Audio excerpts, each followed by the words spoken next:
business. Ano po, so sa management mahalaga si forecasting kasi ito yung nag-a-anticipate ng, conditions, ano, ito din yung tumutulong ah, sa top level management and middle level management kung paano ipa-plan yung resources and how we will decide based on the options na given sa isang situation.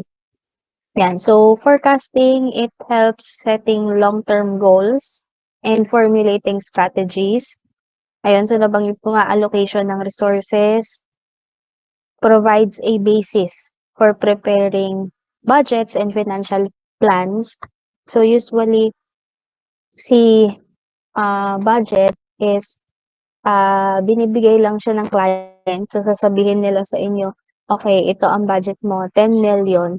So, yung 10 million na yon i-divide mo siya depende dun sa kailangan sa project. So, example, kailangan nyo ng materyales, kailangan nyo ng pasahod sa mga magtatrabaho, kailangan nyo ng tools, tools and raw materials. So, using forecasting, mas mapapadali yung pag-create ng breakdown ng budget. So, it also helps in identifying potential risks and uncertainties. Kumbaga sa forecasting na anticipate natin yung future problems or future risks na pwede natin ma-encounter. So, example natin ng mga disruption ay yung COVID-19. So, although sa forecasting, hindi siya nakasama sa pag-anticipate kasi who would have thought na magkakaroon ng pandemic on 2020. Pero may mga companies na pagdating nila dun sa situation na yun, pagdating nung pandemic, dito nagkaroon bigla ng changes within dun sa kanilang na forecast. So kumbaga meron silang historical data na coming from 2020, 2021 and then gagamitin nila yon or ginamit nila yon para ma-foresee ano yung mga na track future track ng business nila in 5 years time or 10 years time. So, yung data naman na na-collect nila during 2020 to 2021, ito yung tutulong naman sa kanila na what if magkaroon uli ng another pandemic. So, using yung data na binigay nung mga panahon na yon, ma-reuse nila in case na magkaroon ulit ng ganong scenario. Ayan, so in forecasting also, it improves operational planning and scheduling. Ayan, so we have two types ng forecasting. The first one is yung qualitative. So qualitative is more on about expert opinions and intuition. Kumbaga, nanggagaling siya sa mga Research, research na ang method is interviews, survey, or questionnaires. So, pag quantitative naman, it uses historical data. So, meaning gumagamit tayo ng numbers.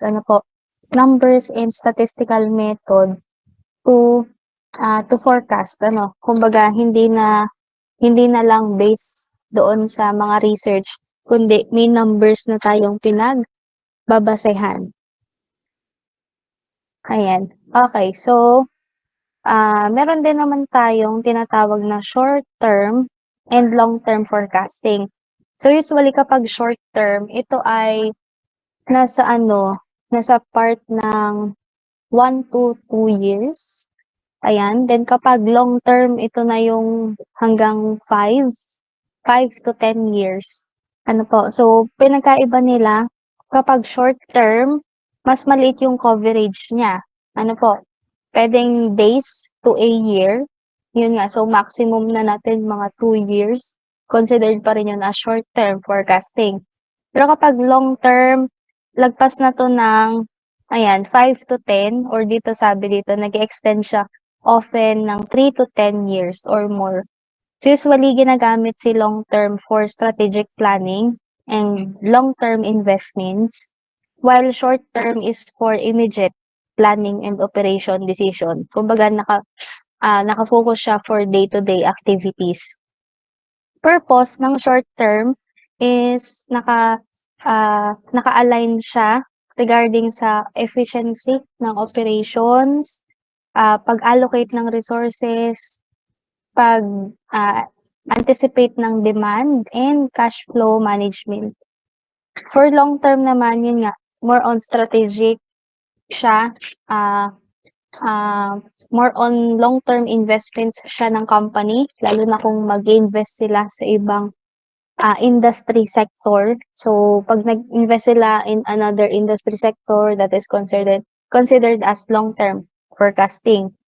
Yan. So, using datas naman, kapag short term, ito ay nagre-rely sa recent historical data and market conditions. It also uses methods like moving average, exponential smoothing, and time series analysis. So, si time series analysis, I think part siya dito later, dito sa next topic natin kung usually ginagamit siya para siyang average ba na using the past data, ina-average natin yon yung values, and then kung ano yung lalabas na result, siya yung possible na production or income for the next month. Ayan, kapag long term naman, ito gumagamit na dito ng tools like software tools kasi madamihan na yung data na i-a-analyze mo. So, hindi siya kaya ng mano-mano. So, usually, gumagamit ng regression analysis. So, regression analysis siya ay statistical method. So, usually, pwede mo siyang gawin through Excel. Kaso pag Excel, kailangan mo pa ng plugin. Aside from Excel, pwede kayong gumamit ng IBM SPSS. Yun, so meron dong regression analysis or depende dun sa companies kung ano yung preferred nila na software tool to do this. Pero kalimitan dito ay walang mano-mano. Talagang siya ay ini-input lang na data and then automatic yung software na yung mag-create ng forecast. Ayan, so madaming data ang ginagamit kapag long term. Kapag short term, kaya siyang manually i-compute kasi kokonti yung data na hina-handle niya. Ayan, so in terms of accuracy and uncertainty, si short term, mas accurate siya kasi recent data yung ginagamit mo. While sa long term, mas maraming data yung nagamit mo na, and usually yung data ang ginagamit dito is hindi lang pang isang taon, minsan 1 year to 2 years to 3 years. Ganun karaming data, and minsan di na siya accurate kasi malayo na siya dun sa current conditions natin ngayon. Ayan, so kung ibe-base niyo sa accuracy, mas accurate si short term compare kay long term. While uncertainty, mas mababa yung uncertainty dito sa short term kasi nga recently lang yung data. While long term, mataas yung uncertainty niya kasi due to the years have passed, di na natin masasabi kung tama pa yung na na-predict na forecast using previous years na data. Ayan, so mas accurate short term, mas lower din yung uncertainty ni short term. Sa long term, less accurate and mas mataas yung uncertainty niya. In terms of flexibility and adaptability, si short term mas flexible siya kasi hindi siya pang matagalan yung inyong plan or yung inyong forecast. While long term, hindi siya ganun ka-flexible kasi malaki yung coverage niya. And sometimes short term tumutulong 'to sa mga agile environments sa company. So, 'pag sinabi ko ngang agile, siya, naka-iteration yung release ng product. So kumbaga, hindi siya isang biglaan, merong given time to adjust depending dun sa requirements ng ating stakeholders. While sa long term, kapag long term forecasting and kapag may changes, usually dumadaan siya sa iba't ibang, ah, person, iba't ibang person sa company to verify the change. Hindi lang siya isang approval, madaming pagdadaanan since it is a long-term forecast. Ayan, so, since long-term din siya, mas ginagamit nga siya for, long-term investments, ayun, kaya madami ding, requirement na tao na magsa-sign i before siya i-finalize. Ayan, so example natin, so examples dito ng short term and long term. Ayan, so example ng short term, gumagamit ng moving average or exponential smoothing. So si moving average, para siyang yung time series analysis, yung magbe-base ka dun sa previous data ng 3 months and then kung ano yung average within 3 months, siya yung, magiging forecasted mo for the next month. While long term, ito gumagamit tayo ng trend analysis, regression analysis, and scenario planning. So sa trend analysis, ipa-plot lahat ng data. Then using software, magki-create ng graph, and then based dun sa graph, makikita natin yung ah, trend nung points. So makikita natin if, sa pinakadulo, ano kaya yung possible niyang magiging trend, kung pataas ba siya or pababa, ayun. Regression, gumagamit 'to ng 2 variables and, usually itong si 2 variables, siya ay isang independent variable, and using regression, we predict if the dependent variable is affected nung changes ng independent variable. So, hindi lang isang independent variable, usually madami siyang independent variable. So, kaya meron tayong, simple regression, which is 1:1 lang yung data. And then, meron ding, multiple regression, meaning ito na yung madami kang, variables. Ayan, so, si regression ginagamit siya using, software tools. Wait lang.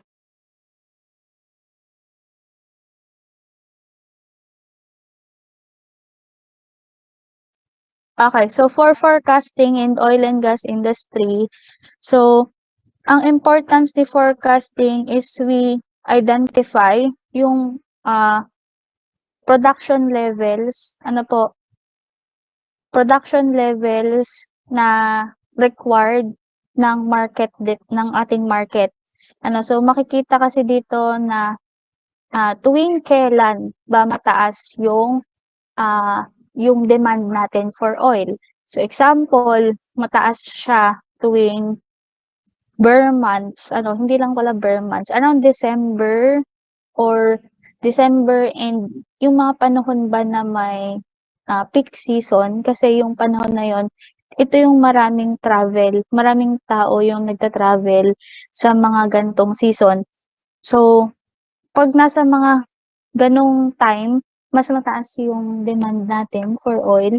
So, nakakatulong si forecasting, na-estimate niya kung ano yung, ah hindi naman exact pero malapit dun sa actual demand for that specific time.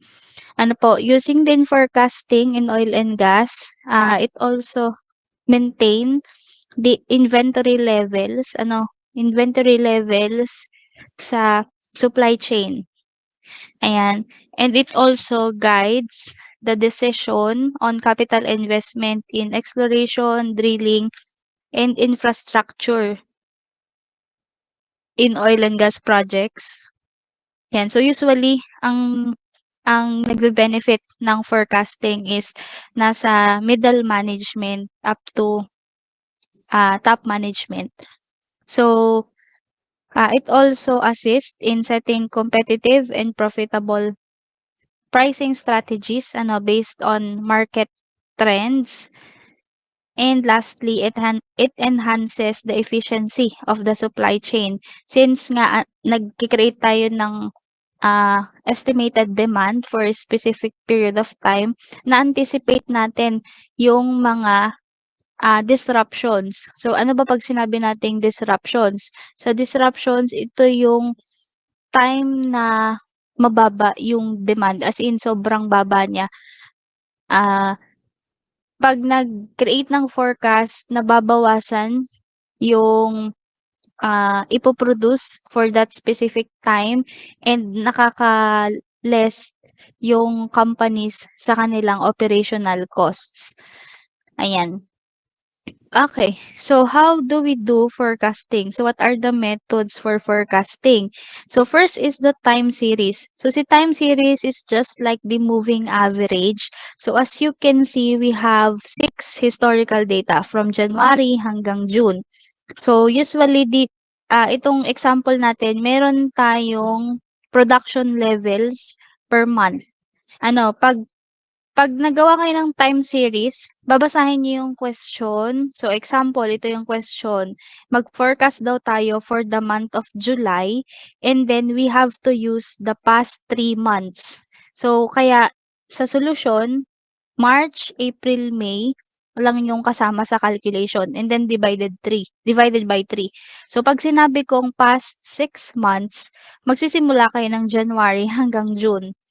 So hindi siya hindi siya yung buong ito ang i-a-average mo, buong data ang i-a-average mo, depende dun sa hinihingi dun sa problem. Kaya nga siya tinawag na moving average kasi nagmo-move yung gagamitin mo na data. Example, past 3 months, ngayon ay September. So ano yung past 3 months ng September? So bibilang tayo pabalik. So September, so August, July, and June. So yung tatlong data natin from June, July, August, yun yung gagamitin natin. Depending kung ano yung month siya pinapa-calculate. So babasahin niyo kung ano yung month. So ito naman clearly sinabi niya July, kaya June, tawag dito? Wait lang. Bakit nga ito yung March, April, May? So, wait lang. Dapat kasi ito ay June, May, April. Yan. So guys, pa-correct ako nito. Yan, pa-correct ito. So dapat ito ay June plus May plus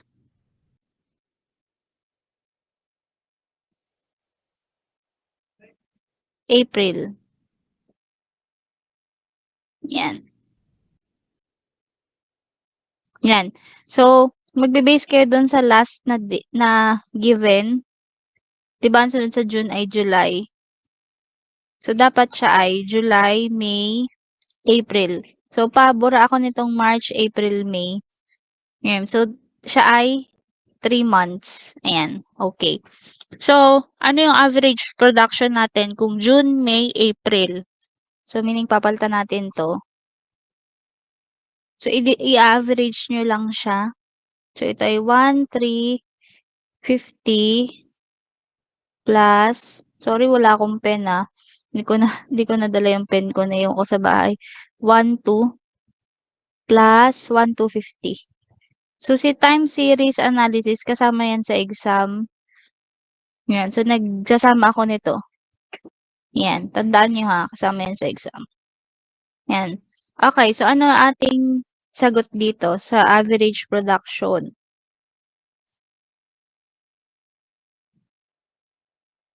1,350 plus 1,2 plus 1,250.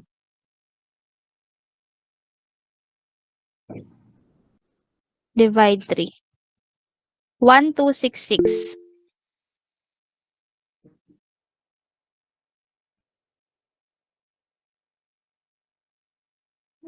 Ha?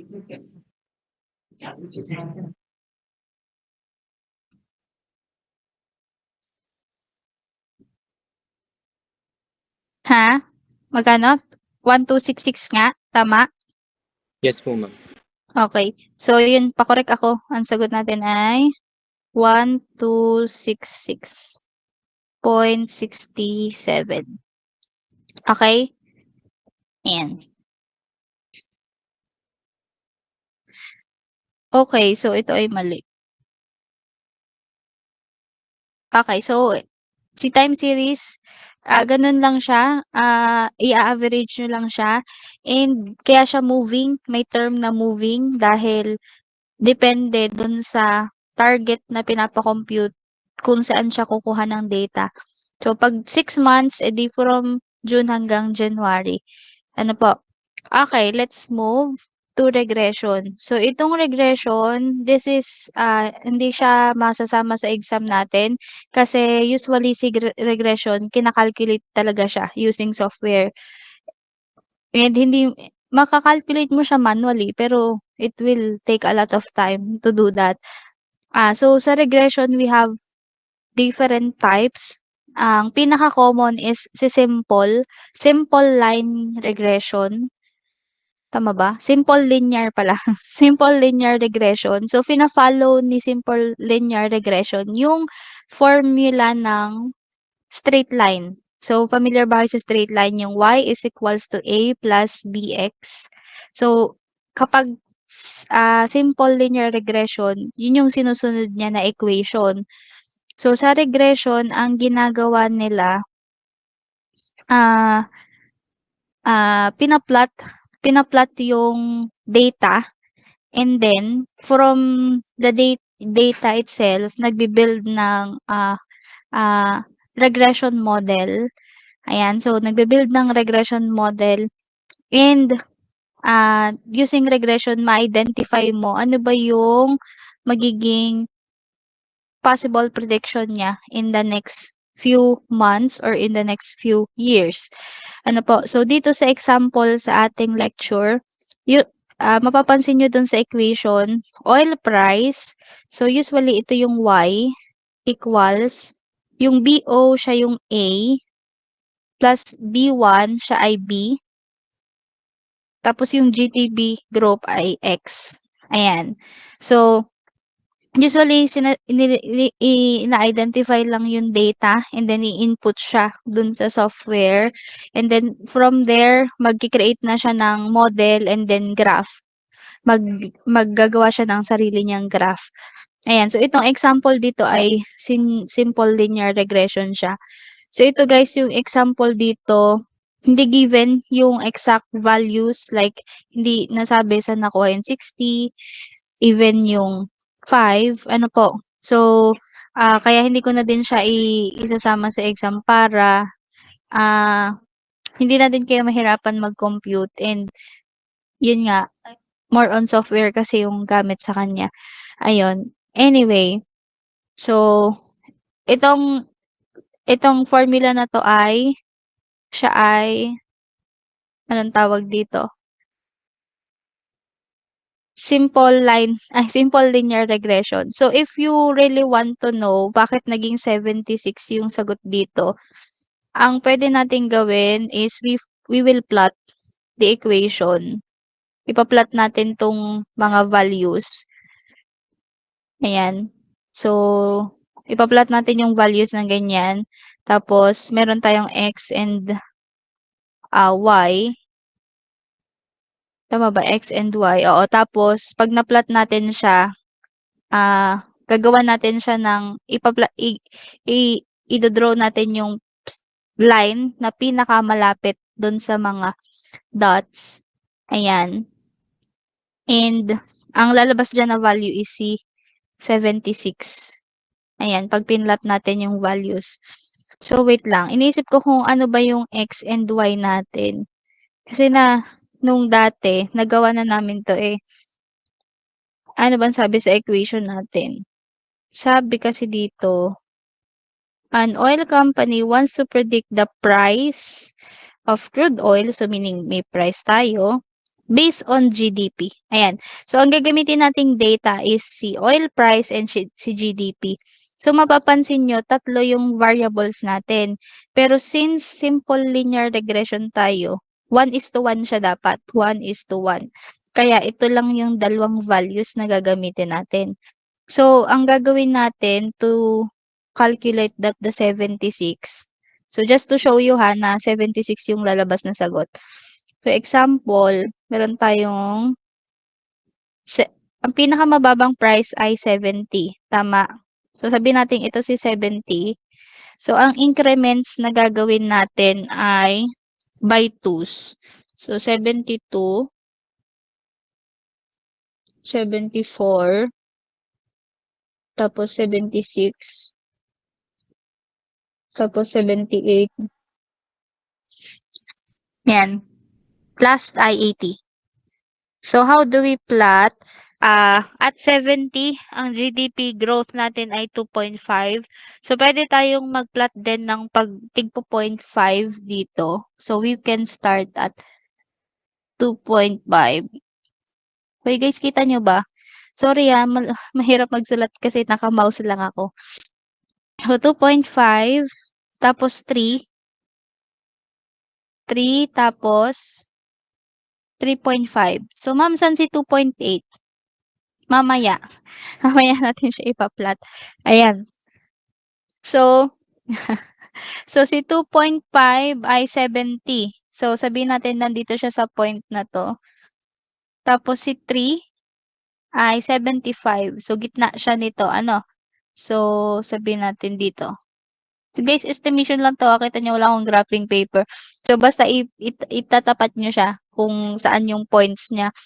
And then, 80 ay 3.5.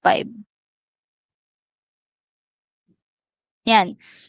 Tapos, 80. Tapos, ano nga yung sunod?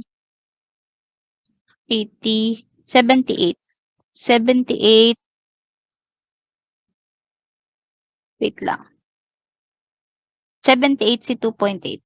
78. Dito. Yan, dito siya guys. Dito around yun. So, pag nag-create kayo dyan ng line, guys, hindi siya tataas, tas bababang ganun. Tama ba? Baba siyang ganun. Oo, ganun nga. Kasi ang pagkakasunod-sunod natin is depending dun sa data. Hindi naman natin, hindi natin, bali, akit tayong 70, then pupunta tayo kay 75. So, since malapit itong si 75 dito kay 78, hindi tayo gaganon. Kasi, 80 muna daw. Ayan. 80 muna, 'di ba? After 75, 80. So, 80. Tapos, saka siya ng ganon. Saka tayo bababa. So, ang sabi dito sa predicted oil price, hindi, pinapakalculate yung price niya at 3.2. So, i-calculate daw natin yung price at 3.2. So, saan dito si 3.2? So, around siya dito. Sabihin natin dito. So, si 3.2, wait lang.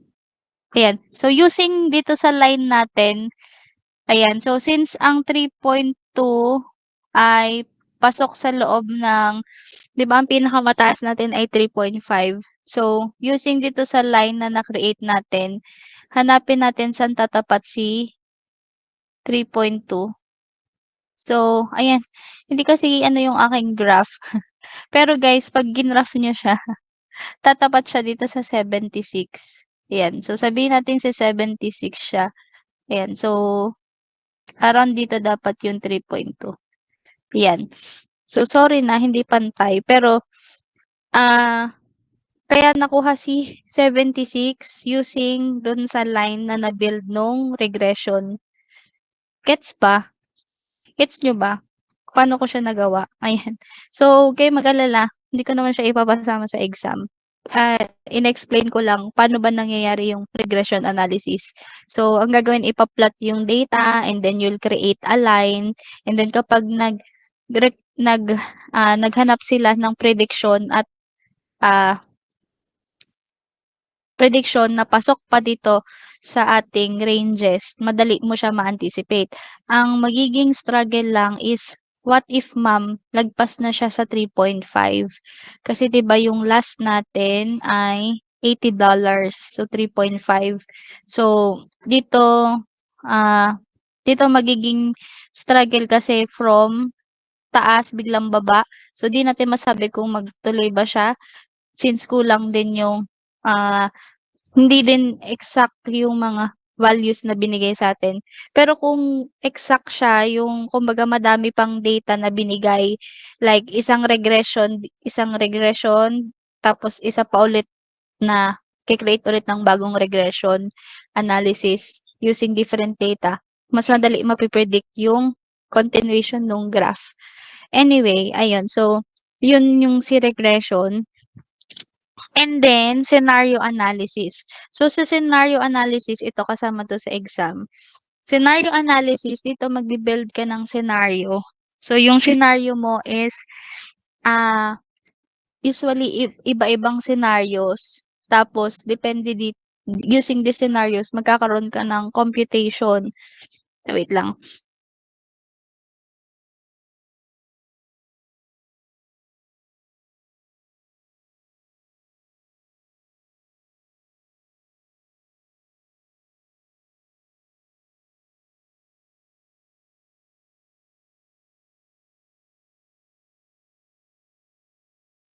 Okay, suminga na ako. Ayan, so sa scenario analysis, you will create different scenarios. So example natin, diretso na tayo kay example. Meron tayong example 1, scenario 1, scenario 2, and scenario 3. So meron tayong given na production, ayan. So sabi, sa scenario 1, may bagong environmental regulation which increases yung costs by 10%. So, meron tayong production cost na 1,000,000. So, ita-times lang natin siya plus, times 1 plus 0.10. So, ma'am, bakit po may plus 0.10? So, kasi yun yung increase nung ating production costs, nung increase nung ating costs. So, ma'am, ba't may 1 sa una? Kasi initially, yung 1,000,000, ito ay naka 100%. So, in decimal siya ay 1. So, additional 10%, so magiging 1.1 na. Ayan, kaya siya magiging 1 plus 0.10. So, imagine niyo lang guys, ito ay equivalent ng 1.1. Ito. Ayan. So, Regulation B, although magkakaroon daw ng increase, magkakaroon naman daw ng tax incentives reduction. So, kumbaga, hindi. Magkakaroon ng tax incentives which reduces the cost by 5%. So, kapag may binanggit na reduce, that is minus. So, 1 minus 0.05. So, meron tayong 950,000. So, last scenario ay or cost remains the same. So, no regulation change. Ayan. So, pag yung scenario 3, same lang yung value. So, anong makukuha natin kapag sinolve natin yung tatlong scenarios using the changes in regulation. So, using this, magkakaroon tayo ng ah, anticipated amount kung magkano yung magiging addition and reduction dun sa production cost natin. So, ma'am, ba't siya importante? Importante siya kasi para mas madali tayo madali natin mabi-visualize gaano ba kalaki yung effect niya sa ating operations. Kasi 'pag sinabi mo lang na 10%, 5%, pero on the actual, maisip mo ba na malaki ba yun? Malaki ba yung effect niya sa'tin? So, that's why you need to compute the exact values for you to be able to visualize gaano ba kalaki yung epekto niya. So example, dito sa Regulation A, makikita nyo halos 100,000 yung addition niya sa cost. So, mako-compare nyo na, ay okay, yung kinikita namin for this day ay 50,000 lang. Tapos yung additional cost 100,000. Parang lugi yata kami dun. So, navi-visualize nyo, nakikita nyo na ay malaki yung effect niya sa amin. Hindi naman ganun kalaki yung effect. So, once ma-identify nyo kung gaano kalaki yung impact ng effect sa inyo, mas madali kayo makapag-create ng plan. How will you mitigate these risks? Ano po, or these scenarios? Okay? So, clear po ba si scenario analysis? Eh guys, madali lang naman siya basta remember nyo yung terms like increase, pag increase plus, reduce minus yon. Ha, so kasama to sa exam. Time series, ito, and scenario. And then, last method natin is si Monte Carlo simulation. Si Monte Carlo simulation, this is a software tool din. So, ibig sabihin, di siya kasama sa exam kasi hindi nyo na siya manually compute. So, it uses random sampling and statistical modeling to predict the probability of the different outcomes and assess risks. So, usually, ginagamit siya sa oil and gas industry to predict yung magiging production volume natin. And then, ah, yung magiging price niya depende dun sa production. Ayan, so, di na natin siya masyado i-deep discuss kasi nga hindi ko din siya mapapakita sa inyo kung paano naging gano'n yung value ng result. Kasi usually it should be calculated using a software and wala din akong available na Monte Carlo. Ayan. So anyway, using Monte Carlo, i-input nyo lang yung details, yung data, and then kusa na siyang magko-compute ng kanyang result. Ano po, then automatic mapipredict na yung ating revenue or kung production man yung pinipredict. Ayan. So, meron ditong simulation steps. First daw is to generate random samples and then calculate the revenue for each scenario and then analyze result. So, usually, ang result nito, pwede din kayo mag-create ng graph to visualize ng maayos yung result. So, ang kagandahan ng graphs is nakikita nyo talaga yung trends nung bawat data. Ayan. Okay, so example of forecasting in oil and gas industry. So, first, para magawa niyo yung forecasting, you have to gather historical data. Ano po? Historical data on kung ano man yung gusto nyong i-forecast like prices, production levels, ano po, even yung iba't ibang scenarios or iba't ibang events na nangyari na nakaapekto sa prices. So, using that, you can create trend. Ano po, ma-identify niyo yung trend, kailan mababa ang bilihan or ang bentahan at mataas. And then we can use different statistical methods like regression analysis, to analyze kung gaano kalaki yung impact nung ating data. And then, aside from that, we can develop different scenarios, to estimate different scenarios and estimate their impact on oil prices. And then, we can generate forecast for each scenario and compare the forecasted price with the actual price talaga over so itong comparison is just to see if yung ating forecasted o yung ating forecast is accurate. Ano po? Ayan.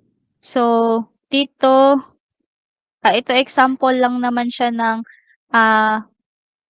forecasted price. So, example, meron tayong historical data from the past 6 months. And then from there, from there, using regression analysis or Monte Carlo simulation, we can identify what is the prices for the next 6 months. Ano? So, meaning, itong dalawang data na to is good for 1 year. Okay. So, aside from that, so ginagamit sa management for decision making naman. So halimbawa, matapos nyo na yung lahat ng forecasting. So once matapos nyo lahat ng forecasting, this is where the management do or create decisions. So after forecasting, gagamit sila ng iba't ibang decision making model. So maraming types, merong MCDM, AHP, TOPSIS. So maraming decision making tool na ginagamit. Pero the common decision making tool and the simplest one is the decision tree. So sa decision tree, para siyang flowchart. Ano? So I'll just show you kung paano siya gawin. Actually, favorite ko tong decision tree kasi sobrang dali mo lang siya mabi-visualize and madali mo lang siya magagawa. So, si decision tree, it helps you to visualize and analyze. Ano ba yung exact na or paano ka ba magki-create ng decision? Example, you have two options. So, dito tayo kay example. So, diretso na ako kung paano nyo gagawin si decision tree. So, decision tree kasama din to sa exam. So, example, meron tayong, saan ko ba madali siya i-drawing? Dito na lang. So, example natin sa decision tree, halimbawa, yung company natin is magla-launch siya ng bagong project. So, root node, pag sinabi nating root node, siya yung top na question. Kumbaga, question or ah ah pinaka-root ng decision. Ano, so example nga, launch new product. So, ilalagay natin dito. So, imagine nyo guys, para siyang flowchart lang. So, pwede nyong ilagay yung number 1 dito, which is ito yung launch new product. So, sa create ng decision, 'di ba lagi kang may options? So from there magkakaroon ka ng branches. So yung line na 'to, ang tawag diyan ay branches. Ano po? So bawat branch meron siyang decision node. So guys, ito yung terms ha. Yan, root node, branches, decision node. So yung decision node is itong si B1 and si B2. Yan. So, bawat decision node, meron siyang, tawag dito, typo ito, dapat ito ay, okay, so, sa branch 1, meron ka pang another decision node, sorry. If you will launch a new product, anong mangyayari? So, ano yung options natin if mag-launch tayo ng bagong product in terms of marketing strategy? Ayan. So, meron tayong magiging dalawang option, which is itong si option 1, O1, and then si option 2. Yan, si aggressive marketing and si moderate marketing. So, guys, pag ginawa nyo siya, makikita nyo step by step naman siya. So, dapat yung decision tree nyo, align dun sa step by step process. Ayan, so bawat option, meron siyang chance node, which is, ito yung magiging outcomes ng inyong project. So, using option 1 or aggressive marketing, ito yung outcomes, and then option 2, ito yung outcome. Yan. So, pagdating dito sa decision na 'to, guys, yung do not launch product, siyempre siya na yung end. Kasi 'di ba tatanungin mo, will be are we are we gonna launch a new product? Parang kumbaga yes or no. So kumbaga ito si no, tas ito si yes. So, si yes marami siyang magiging option. So, kaya dito tayo magfo-focus. So, using this two options, meron tayong values na magagamit. So, yung values na 'to, depende siya dun sa, magiging profit or anticipated na forecast na loss sa isang option. So, how does this values benefit us. So, as you can see, so guys, ang pinakadulo niyan is itong end node. Usually si end node, I think it is triangle, if I'm not mistaken. Teka. End node, walang sinabi na, tawag dito, walang sinabing shape. So, kasi si chance node circles daw. Pero actually guys, yung shape naman, hindi man siya nagma-matter. So, hindi siya ganun ka, hindi siya yung, may ibig sabihin yung shape. So, let's just say triangle si end node. Ito yung end node. So, bawat option, meron siyang end node. Ayan. So, once magawa nyo yan, meron siyang laman na payoff, which is yung success and failure. So, same dito din. Makikita nyo, kasi may nasa first line po ng page 36. Teka, page 36, triangle nga. Okay. So, guys, i-note nyo yung shapes niya. I think ang required dito si chance node ay circle, tapos si end node ay triangle. And then for root node and decision node, you can use oblong. Oblong ba to? Yung triangle na yung yung end, yung corner, parang pa-circle. Ayan. Anyway, gawin na lang natin siyang oblong para hindi mahirap i-draw. Ayan, oblong si root node at saka si decision node. Ayan. Okay, so balik tayo dito sa sinasabi ko. So, each option, meron siyang anticipated na success and failure.